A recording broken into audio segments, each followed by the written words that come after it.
안녕하세요, 권경진입니다. 워라밸 시대, 똑똑하게 일하는 방법 중 여러분들에게 중요한 번아웃 예방법에 대해 강의를 해드리겠습니다.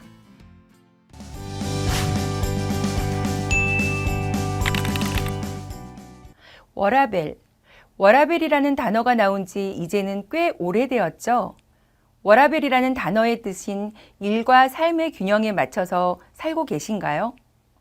워라밸에 대한 관심이 급증하면서 기업에서는 생산성 향상의 필요성이 높아지고 있습니다. 생산성 향상을 위해서 업무 효율성 증대 및 근로시간 최적화가 필연적으로 이루어져야 하는데, 우리 직장인들은 회사에서 신체적, 정신적 피로에 의해 에너지가 박탈되어 지쳐버립니다. 이것을 번아웃이라고 하는데요. 여러분은 번아웃 되었다고 느끼신 적이 있으신가요? 우리는 휴대전화의 배터리, 자동차의 연료 게이지가 바닥을 향하면 불안한 마음이 들기 마련인데요. 이때 제일 먼저 하는 일은 휴대전화를 충전하고 주변의 주유소를 찾는 일입니다. 이렇게 생활과 밀접한 관련이 있는 물건일수록 에너지 관리에 신경을 쓰게 됩니다. 하지만 그에 비해 우리는 자신의 몸에 대해서는 신경을 덜 쓰고 사는데요. 급격한 사회 변화에 적응하기도 힘든데 코로나 팬데믹까지 겪으며 이에 따른 에너지 소모량은 더 커지고 있죠. 갤럽이 12,000여 명의 직장인들을 대상으로 조사한 결과 응답자의 76%가 때때로 번아웃을 경험하는 것으로 나타났다고 합니다. 또한 주 52시간 근무제 도입 이후 직원들의 워라밸이 나아졌다고는 하지만 여전히 번아웃을 호소하는 경우가 많은데요. 세계보건기구는 2019년 번아웃을 제대로 관리되지 않은 만성적인 스트레스 증후군으로 정의를 하고 있습니다. 이번 시간은 번아웃의 증상 및 원인, 그리고 해결법에 대해 말씀드리려고 합니다. 먼저 번아웃 증후군을 쉽게 표현한다면 완전히 하얗게 타버린 하얀 연탄재로 비유할 수가 있습니다. 사용하기 전에 연탄은 무게도 제법 나가고 색도 검은색이죠. 그런데 여기에 불을 붙이면 빛과 열을 내며 에너지원으로 쓰이게 됩니다. 점점 타들어갈수록 색깔은 하얀색으로 변하기 시작하고 완전히 하얗게 되면 훨씬 가벼워지고 더는 사용할 수 없는 재의 형태가 됩니다. 사람도 마찬가지로 사용할 수 있는 에너지는 정해져 있는데 그 에너지가 완전히 연소되어 버리면 하얗게 변해버린 연탄재처럼 원래의 역할도 수행하지 못하게 되고 어떠한 자극에도 동기부여를 받지 못하게 됩니다. 번아웃의 증상은 크게 세 가지로 볼 수 있는데요. 첫 번째는 신체적, 정신적 에너지의 고갈로 에너지가 다 빠져나가 바닥이 된 듯한 것처럼 느껴집니다. 두 번째는 냉소주의인데요. 자신이 하는 일이 가치가 없게 느껴지고 부정적인 시각이 강해집니다. 마지막 세 번째는 무능력입니다. 더 이상 무엇인가를 해낼 수 없다는 생각이 들면서 좌절감에 빠지게 됩니다. 그렇다면 직장에서의 번아웃 증후군의 원인은 무엇일까요?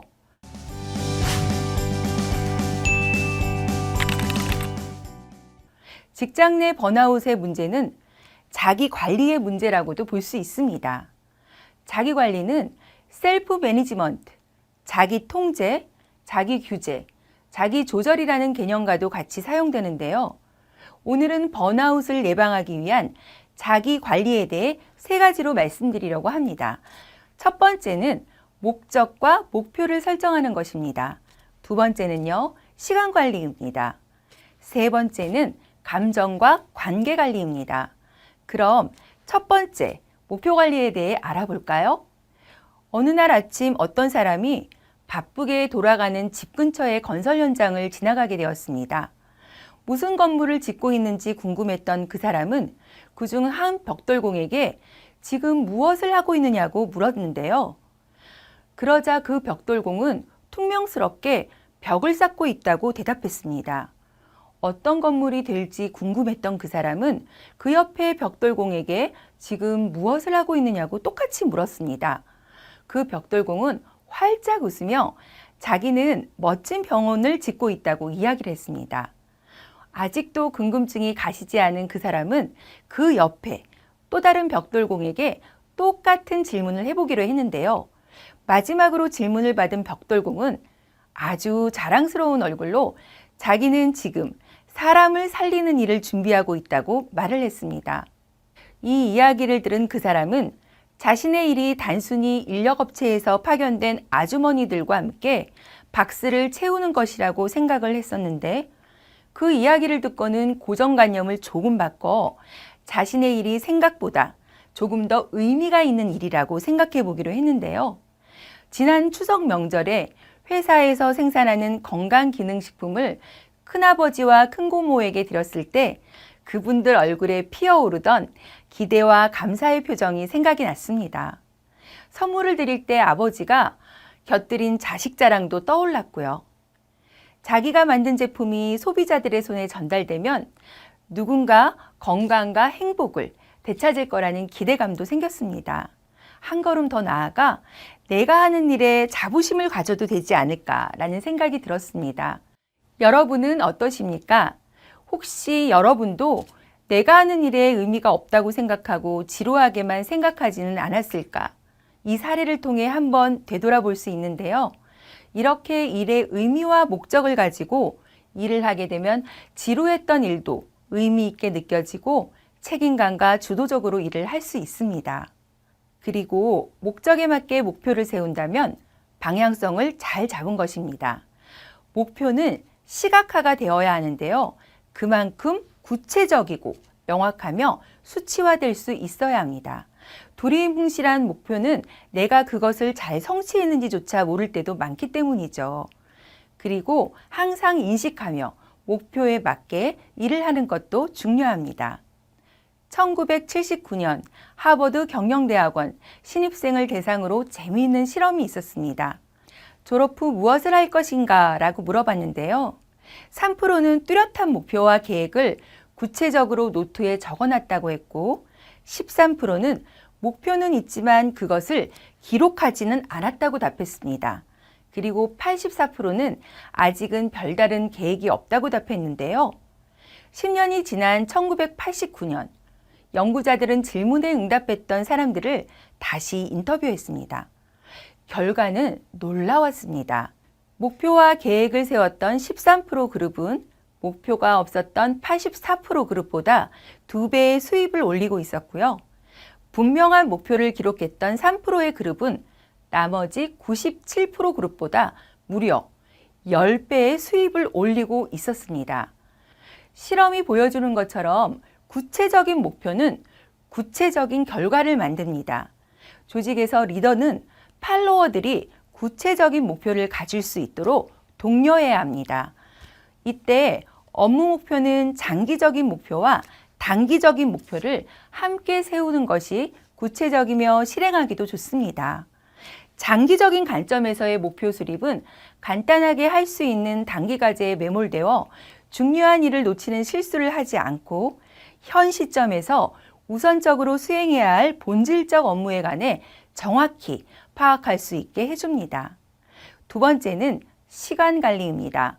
주 52시간 시행 이후에도 여전히 업무량으로 번아웃을 호소하시는 분들이 많은데요. 이럴 때 점검해야 할 부분이 효율적으로 시간을 사용하고 있는지를 체크해 봐야 합니다.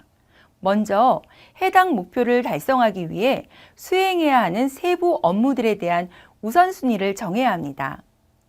여러분은 일의 우선순위를 정할 때 어떤 기준을 적용하시나요? 보통 시간 관리를 중요성과 긴급성을 중심으로 우선순위를 정하는데요. 하지만 직장에서의 일은 조금 다른 특성이 있죠. 그렇게 중요하지 않은 일이라도 다른 부서에서 요청받은 일을 먼저 처리해 주어야 할 때도 있고요. 회의에 참석하기 위해 중요한 과제를 잠시 뒤로 미뤄야 할 때도 있습니다. 즉, 직장에서의 일은 통제권이 100% 나에게 있지 않은 경우가 많은데요. 이럴 때 다양한 업무 상황에 대한 유연성이 필요하겠죠. 긴급도와 중요도에 따라 일은 크게 4가지로 나눌 수 있는데요. 바로 본질적 업무, 미래 준비성 업무, 단발성 업무, 보조적 업무입니다.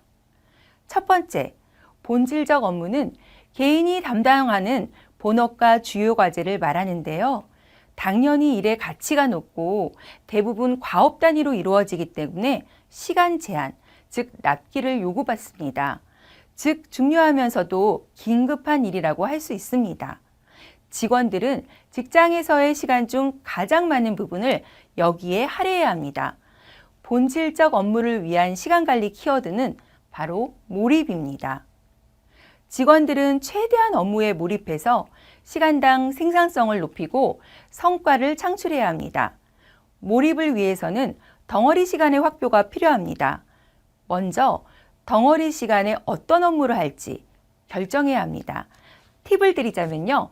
본질적 업무 중에서도 깊은 고민이 필요하고 창의적 아이디어가 필요한 업무를 선정하는 것이 좋습니다. 두 번째는 언제 해야 할지를 결정하는 것입니다. 시간이 나면 덩어리 시간을 쓰겠다는 것은 위험합니다. 어느 요일, 어느 시간에 할지 정해야 하고 가능하다면 매주 같은 시간에 하는 것이 좋습니다. 셋째, 얼마나 할지 정해야 합니다. 보통 반나절 또는 하루를 덩어리 시간에 할애하면 좋겠지만 불가능한 경우가 많죠. 직장과 업무에 따라 차이가 있겠지만 보통 한 번에 집중할 수 있는 적정 시간은 90분에서 120분입니다. 예를 들어 찰스 다윈은 하루 4시간 30분을 몰입했다고 하는데요. 실제로는 아침 8시에서 9시 반 사이, 10시 반에서 12시 사이, 3시에서 4시 반 사이 이렇게 나누어 연구에 매진했다고 합니다. 넷째, 동료들과 계획을 공유하는 것입니다. 개인의 덩어리 시간 활용을 지속적으로 유지시켜 방해하지 않도록 유도를 하는 것이죠. 매주 같은 시간에 루틴이 반복된다면 동료들도 점차 이에 익숙해지고 배려하게 될 것입니다. 그럼 두 번째, 미래 준비성 업무는 무엇을 말하는 것일까요? 미래 준비성 업무는 당장 성과가 창출되지 않더라도 개인과 조직의 미래를 위해 현재 꼭 수행해야 하는 일을 말합니다. 개인의 역량을 개발하는 일이나 후배를 육성하는 일 등이 여기에 해당됩니다. 미래 준비성 업무는 장기적 성과에 영향을 미치기 때문에 일의 가치가 높지만 시간 제한은 없습니다. 미래 준비성 업무를 위한 시간관리 키워드는 투자입니다. 시간 압박이 없어서 다른 긴급한 일들에 밀릴 수 있기 때문에 직원들은 의도적으로 시간을 떼어 미래 준비성 업무에 투자해야 합니다. 그러기 위해서는 리더들의 적극적인 동참도 필요하고요. 세 번째, 단발성 업무는 다른 부서나 동료로부터 요청을 받아 일시적으로 도와주는 업무를 말하는데요. 부분적인 업무 지원이나 자료 제공, 회의 참석 등이 여기에 해당됩니다. 단발성 업무는 일의 가치가 상대적으로 낮지만 요청받은 업무의 특성상 시간 제한이 있습니다. 단발성 업무를 위한 시간관리 키워드는 통제입니다. 예측하지 못한 단발성 업무가 발생하면 전체 업무 계획에 차질이 생길 수 있죠. 따라서 직원들은 단발성 업무에 할애할 시간과 순서를 통제해서 전체 업무 생산성이 떨어지지 않도록 해야 합니다.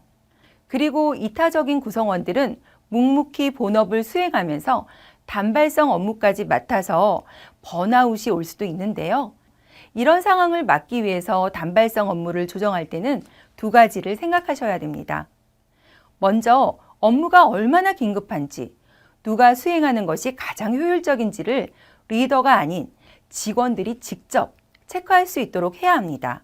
그 후 리더는 긴급성이 낮다고 판단되는 업무는 직원의 본업을 방해하지 않도록 일정을 뒤로 미룰 수 있게 배려해야 하고, 유효성이 낮은 업무는 상대적으로 단발성 업무가 적은 직원에게 위임하거나 분담을 할 수 있게 할 필요가 있습니다.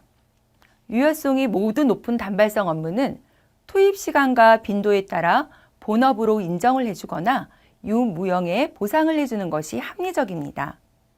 네 번째 보조적 업무는 자신의 본업을 잘 수행하기 위해 일상적으로 처리해야 하는 업무입니다. 이메일 확인이나 자료 정리, 업무 점검 등이 여기에 해당되는데요. 이런 업무들은 정기적으로 반복되는 경우가 많고 중요도도 낮고 대부분은 엄격한 시간 제한을 받지 않습니다. 보조적 업무를 위한 시간 관리 키워드는 축소입니다. 보조적 업무는 필요한 일이지만 그 자체가 가치를 창출하는 일은 아닙니다. 따라서 직원들은 여기에 투입되는 시간을 축소해서 시간을 낭비하는 일이 없도록 해야 합니다. 이렇게 번아웃 예방을 위한 자기관리로 시간 관리까지 알아보았습니다. 다음 시간은 번아웃 증후군의 가장 큰 원인인 감정과 관계 관리에 대해 말씀드리겠습니다.